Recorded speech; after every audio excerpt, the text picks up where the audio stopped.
الحمد لله رب العالمين والعاقبة للمتقين والصلاة والسلام على أشرف الأنبياء والمرسلين نبينا محمد صلى الله عليه وسلم وعلى آله وصحابته أجمعين وبعد.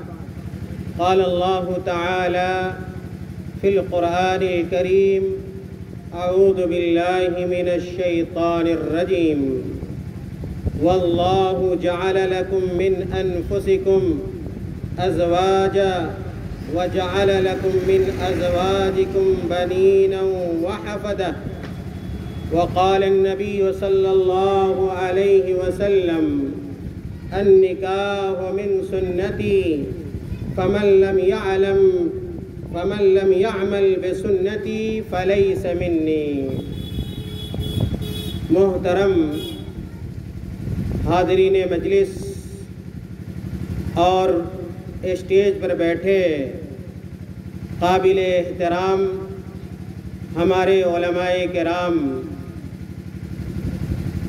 آج کے اس پروگرام میں اللہ رب العالمین کی توفیق سے میری یہ کوشش ہوگی کہ آپ حضرات کے سامنے نکاح سے متعلق نکاح کی فضیلت، اس کی ضرورت اور نکاح میں پائے جانے والے بعض ایسے رسوم اور رواج کے بارے میں آپ کو بتلایا جائے جس کی تائید اور جس کی دلیل نہ قرآن کریم میں ملتی ہے اور نہ آپ صلی اللہ علیہ وسلم نے اس کے کرنے کا حکم دیا ہے۔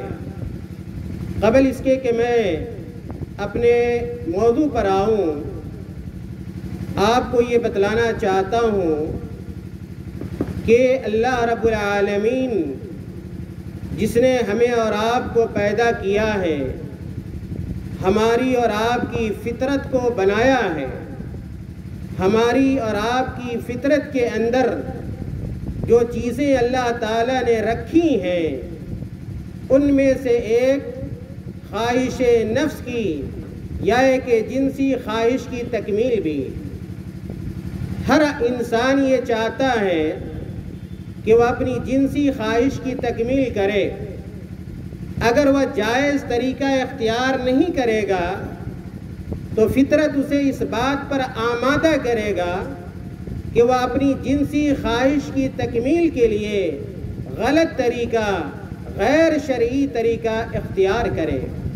تو اللہ تعالیٰ نے جب ہماری اور آپ کی فطرت کو بنایا اور یہ جنسی خواہش رکھی ہماری اور آپ کی طبیعت میں، تو اللہ تعالیٰ نے اس بات کا بھی حکم دیا اور اس بات کی طرف ترغیب دلائی کہ ہم اور آپ نکاح کریں، شادی کریں۔ اور اللہ تعالیٰ نے اس دنیا کے جب سب سے پہلے انسان کو پیدا کیا، حضرت آدم علیہ السلام کو، تو آدم علیہ السلام کے جوڑے کو بھی بنایا جسے ہم اور آپ حوا علیہ السلام کہتے ہیں اور اس نام سے جانتے ہیں۔ اور یہ پوری دنیا، یہ پوری نسل اللہ رب العالمین نے آدم علیہ السلام اور حوا علیہ السلام سے بنائی اور یہ دنیا قائم ہے اور قیامت تک قائم رہے گی۔ میرے بھائیوں، میں آپ کے ذہن میں صرف یہ بات داخل کرنا چاہتا ہوں اور یہ پیغام پہنچانا چاہتا ہوں کہ نکاح، شادی، بیاہ ہر انسان کی فطری ضرورت ہے، معاشرتی ضرورت ہے۔ یہ اگر ہم چاہتے ہیں کہ ہمارا معاشرہ بہتر معاشرہ بنے، ہمارا سماج پاکیزہ سماج بنے اور ہماری سوسائٹی اچھی سوسائٹی بنے، تو اس کے لیے ضروری ہے کہ ہم اور آپ نکاح کو فروغ دیں، نکاح کو آسان بنائیں۔ افسوس ہوتا ہے کہ جب ہم اپنے معاشرے کو دیکھتے ہیں، اپنے سماج کو دیکھتے ہیں اور سماج میں پائی جانے والی بے راہ روی کو دیکھتے ہیں، یہ کوئی ڈھکی چھپی بات نہیں ہے کہ آج نوجوانوں میں جو بے راہ روی پیدا ہو رہی ہے، چاہے وہ لڑکے ہوں یا لڑکیاں ہوں، آج ان کے اندر اخلاقی زوال پیدا ہو رہا ہے، اخلاقی بگاڑ پیدا ہو رہا ہے، دین سے دوری ہو رہی ہے، اخلاق سے دوری ہو رہی ہے، اور بے حیائی ان کی زندگی کے اندر پائی جاتی ہے، زناکاری ان کے اندر پائی جاتی ہے۔ میرے بھائیوں، اگر اس کی تہ میں جائیے گا اور زناکاری کے اسباب کو اگر تلاش کرنے کی کوشش کیجیے گا تو آپ کو پتہ چلے گا کہ وقت پہ شادی نہ ہونا، شادی کو آسان نہ بنانا اور شریعت کے مطابق شادی بیاہ نہ کرنا، یہ زناکاری کے بڑھنے اور پھیلنے کی ایک بڑی وجہ ہے۔ اس لیے ہمیں اور آپ کو، اگر اللہ تعالیٰ نے ہمیں ذمہ دار بنایا ہے، سرپرست بنایا ہے، ہمیں اگر اللہ تعالیٰ نے بیٹے دیے ہیں، بیٹیاں دی ہیں، لوگ یہ سمجھتے ہیں کہ صرف بیٹی ہی کی شادی ضرورت ہے اور وقت پہ کرنی چاہیے۔ جس طرح بیٹی کی شادی وقت پہ ہونی چاہیے، اسی طرح بیٹے کی شادی بھی وقت پہ ہونی چاہیے۔ جس طرح برائی بیٹی کی وجہ سے ہو سکتی ہے، اسی طرح برائی کا سبب بیٹا بھی بن سکتا ہے۔ اس لیے بیٹا ہو یا بیٹی ہو، اگر وہ جوان ہو جاتا ہے، بالغ ہو جاتا ہے، تو ہر گارجین کی یہ ذمہ داری بنتی ہے کہ وہ اس کے نکاح کا، اس کی شادی کا انتظام و انصرام کرے۔ اسی طرح شادی کا ایک بڑا فائدہ ہے، اور میں نے اس کی طرف اشارہ بھی کیا، یہ نسل جو ہے، یہ اس نسل کو بقا اس نکاح کی وجہ سے، اگر شادی بیاہ نہ کیا جائے گا تو یہ نسل ختم ہو جائے گی اور یہ نسل برقرار اور باقی نہیں رہ سکے گی۔ یہ اولاد، یہ نسل کی بقا کا ذریعہ اور سبب ہے۔ اسی طرح یہ اچھے سماج اور اچھے اخلاق کے پائے جانے کا ذریعہ بھی ہے۔ اس لیے ہر آدمی کو اس بات کی کوشش کرنی چاہیے کہ وقت پہ شادی کرے، وقت پہ بیاہ کرے، چاہے وہ لڑکا ہو یا ایک لڑکی ہو۔ اسی لیے قرآن میں اور حدیث میں شادی کی ترغیب دلائی گئی ہے، شادی کرنے پر وقت پہ رغبت دلایا گیا ہے۔ آج دیکھیں، افسوس ہوتا ہے کہ آج سینکڑوں کی تعداد میں، ہزاروں کی تعداد میں مسلم بچیاں، مسلم خواتین وقت پہ شادی نہ ہونے کی وجہ سے یا شادی مشکل ہونے کی وجہ سے اور سنت کے مطابق شادی نہ کرنے کی وجہ سے آج دین سے برگشتہ ہو رہے ہیں، دین سے راہ فرار اختیار کر رہے ہیں۔ کتنی لڑکیاں بھاگ جا رہی ہیں، مسلموں کے ساتھ بھاگ جا رہی ہیں، زناکاری میں آمادہ ہو جا رہی ہیں، زناکاری کے لیے تیار ہو جا رہی ہیں، گھر سے بھاگ جا رہی ہیں، غیر مسلموں کے ساتھ بھاگ جا رہی ہیں۔ میرے بھائیوں، یہ کیوں ہو رہا ہے؟ اس لیے کہ ہم نے دین کو ٹھیک سے نہیں سمجھا، نکاح کے مسائل کو ہم نے ٹھیک سے نہیں سمجھا، ہم نے اپنے نبی صلی اللہ علیہ وسلم کی سنت کو اور طے اور طریقے کو جاننے کی کوشش نہیں کی ہے۔ اسی لیے یہ ساری برائیاں ہمارے سماج کے اندر، ہمارے معاشرے کے اندر، ہماری بستی اور ہمارے گاؤں کے اندر یہ برائیاں پیدا ہو رہی ہیں۔ میرے بھائیوں، ہم لوگ سنتے رہتے ہیں نکاح، یہ نکاح دراصل عربی زبان کا لفظ ہے، نکاح عربی زبان کا لفظ ہے، اور نکاح عربی میں کہتے ہیں الضم والجمع والتداخل کو، یعنی کسی چیز کے ملنے کو اور جمع کرنے کو، اکٹھا ہونے کو یا میل جول کو عربی زبان میں اور لغت میں نکاح کہا جاتا ہے۔ جب یہ مختلف درخت آپس میں مل جاتے ہیں تو اس کے لیے اہل عرب ایک جملہ استعمال کرتے ہیں، تناکحتی الاشجار، یہ درخت آپس میں مل گئے۔ جیسے آندھی چلتی ہے، ہوا تیز چلتی ہے، تو آپ دیکھیں گے اگر قریب قریب درخت ہوتے ہیں تو آپس میں مل جاتے ہیں، آپس میں جٹ جاتے ہیں۔ تو اس کے لیے بھی اہل عرب جو لفظ استعمال کرتے ہیں وہ تناکح کا لفظ استعمال کرتے ہیں۔ اور شریعت میں یاد رکھیے، شریعت میں نکاح کا معنی یہ ہوتا ہے عقد بین الزوجین یحل بہ الوطی، ایسا ایگریمنٹ، یہ عقد دراصل ایگریمنٹ کو کہتے ہیں، یہ اتفاق کو کہتے ہیں، وہ اتفاق جو میاں بیوی کے درمیان ہوتا ہے اور جس کے ذریعے وطی کرنا حلال ہو جاتا ہے، ہم بستری کرنا، جمع کرنا حلال ہو جاتا ہے، اسی کو شریعت کی اصطلاح میں نکاح سے تعبیر کیا جاتا ہے۔ اور میں نے اشارہ کیا کہ قرآن کریم میں بہت ساری ایسی آیتیں موجود ہیں اور اللہ کے رسول صلی اللہ علیہ وسلم کی بہت ساری ایسی حدیثیں موجود ہیں جن میں اللہ تعالیٰ نے، جن آیتوں میں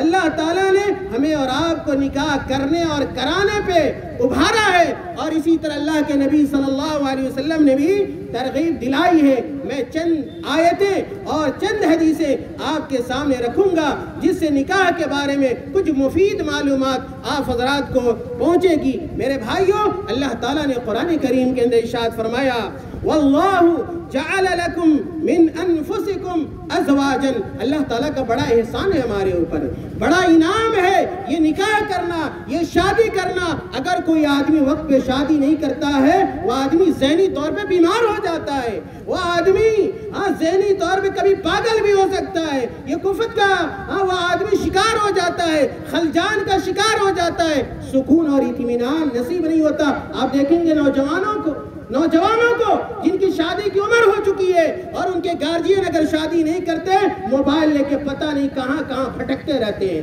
کبھی چھت پہ نظر آئیں گے، کبھی جنگلوں میں نظر آئیں گے، کبھی کھیت اور کھلیانوں میں نظر آئیں گے، ہمیشہ تنہائی کو تلاش کرتے ہیں۔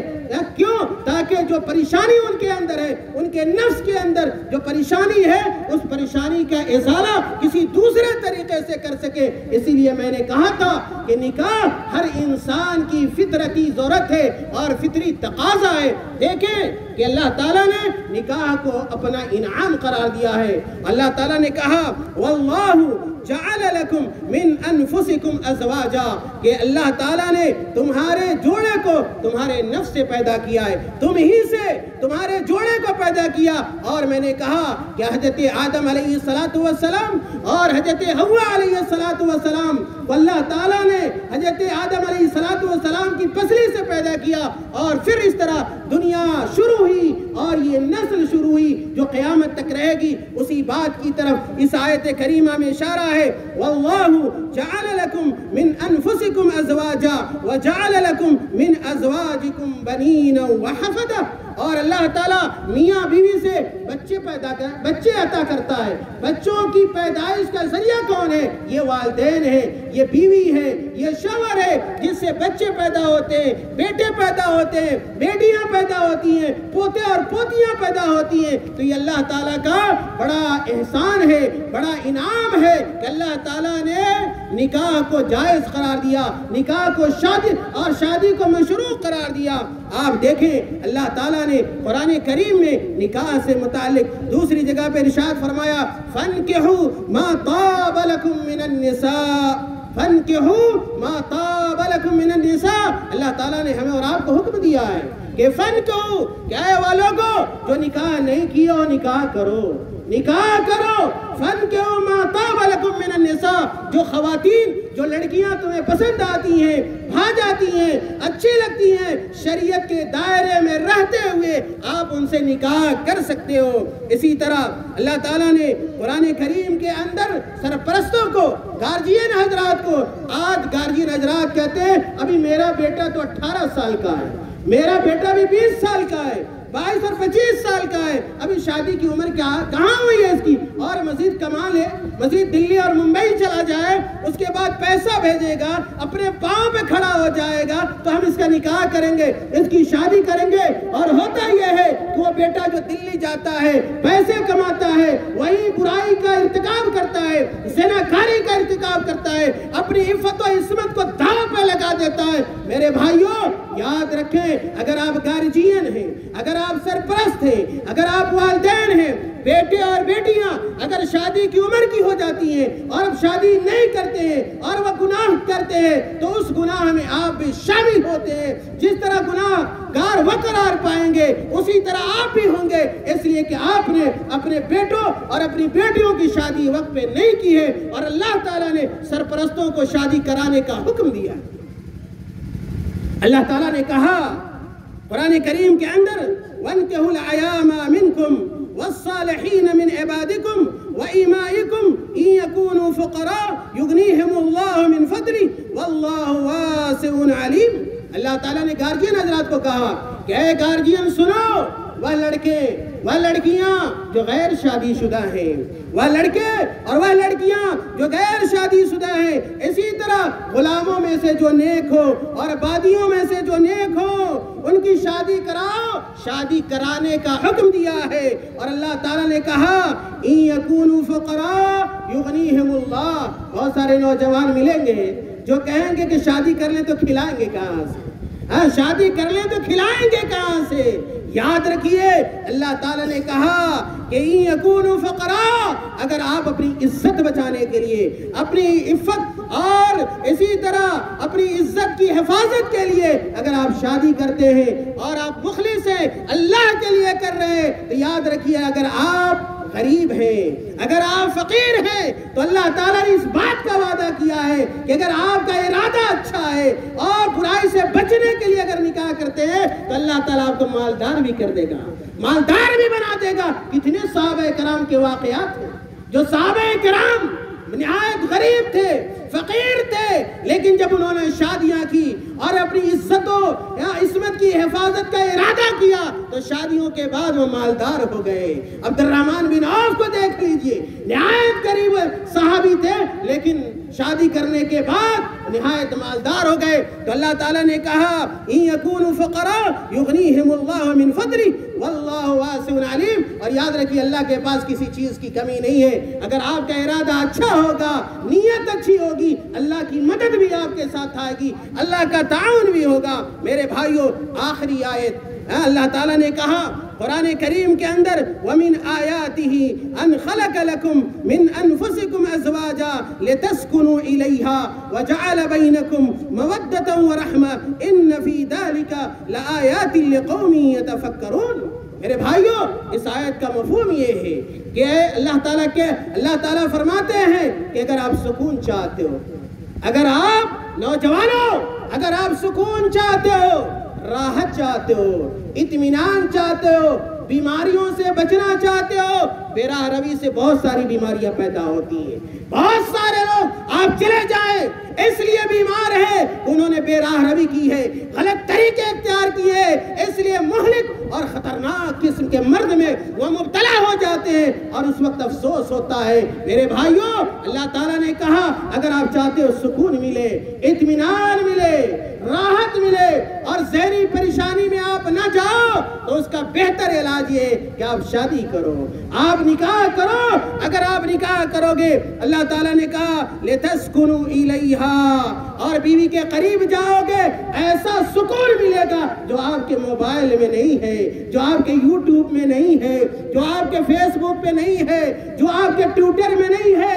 آج نوجوان یہاں سکون تلاش کرتے ہیں، تنہائی میں تلاش کرتے ہیں۔ میرے بھائیوں، سکون اللہ کی یاد میں ہے۔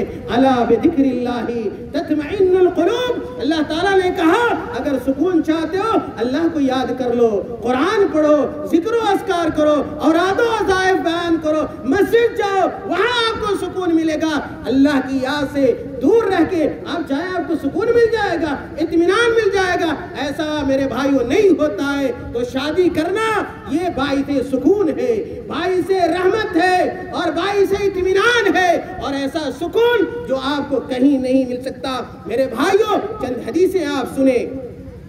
اللہ کے نبی صلی اللہ علیہ وسلم نے بیان فرمایا، حضرت عائشہ صدیقہ کائنات رضی اللہ تعالیٰ عنہ بیان کرتی ہیں کہ پیارے حبیب علیہ السلام نے کہا النکاح سنتی، النکاح سنتی، یہ نکاح میری سنت ہے۔